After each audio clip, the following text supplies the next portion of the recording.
Hello again.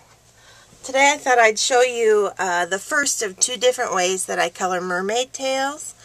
I'm using Treasure Tempestwind from Sweet November Stamps.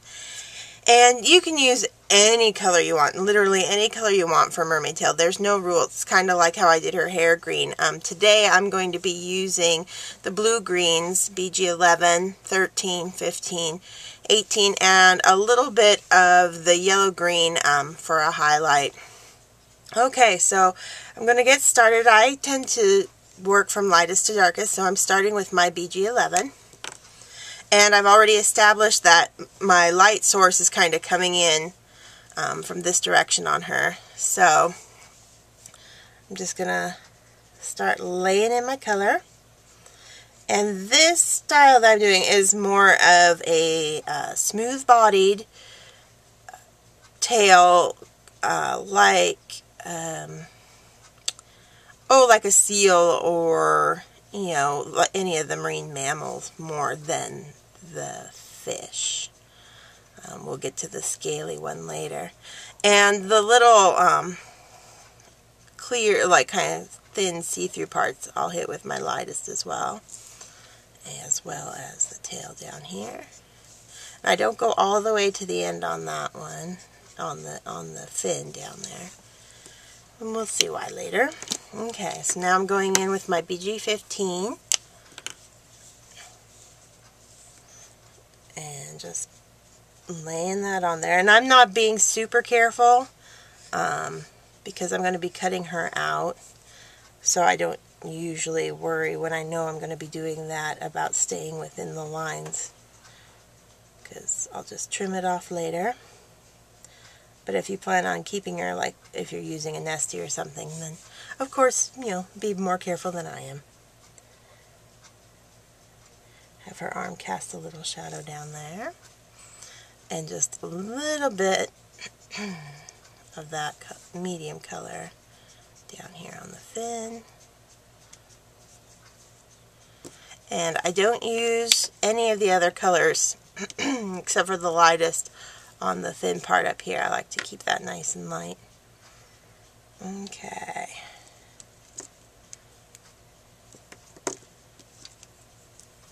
Then my 13. Aha, I accidentally went out of order. That's okay. We'll just blend that over.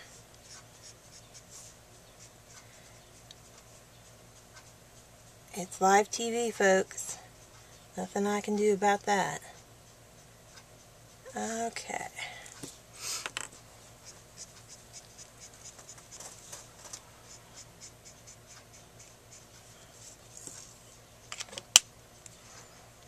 Now back with my lightest. Really, it's just getting a smooth blend for this style of tail. And I'm going to leave some of that area up there kind of white for now.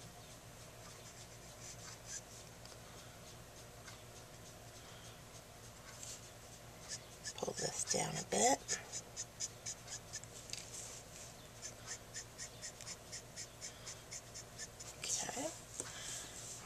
Now, I'm going to take my complementary color. It's just something, it's going to make the rest. It's for the blue greens, I tend to use the yellows or the yellow greens.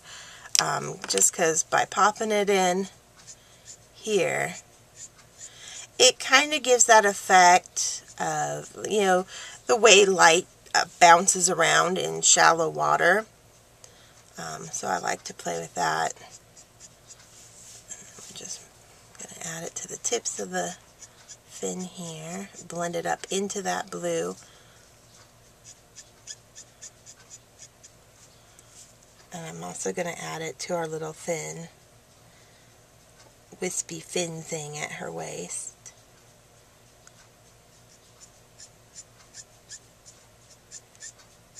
Okay.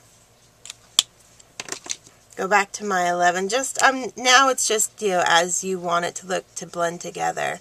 So take my lightest blue green and start blending that a little bit more.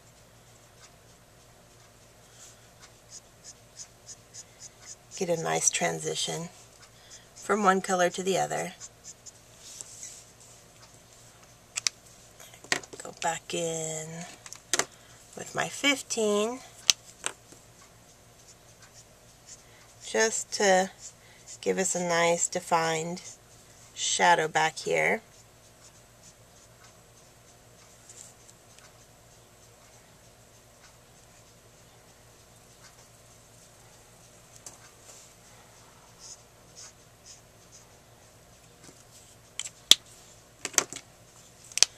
Blend it a little with the 13.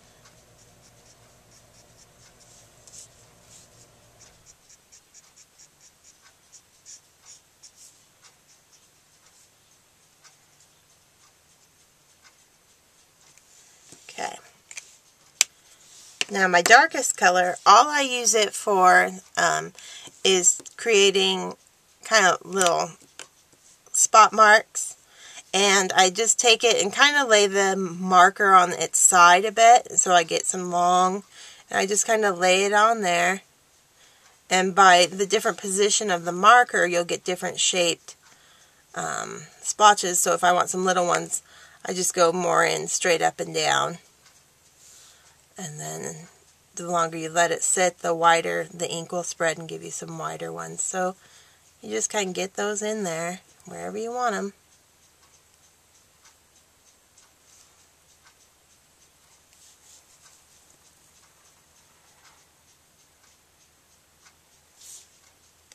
And it starts kind of looking like the body of a seal.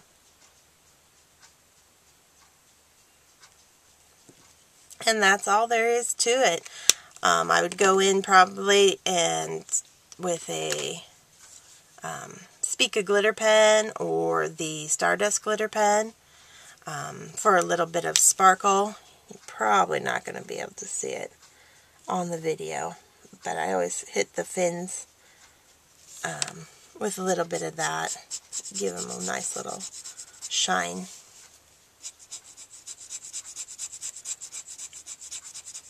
If you want to really show, the Ranger stickles are a great way to go too. You just have to let those dry for a little bit, whereas these are done as soon as it's on there. And it's as simple as that. Thanks for watching.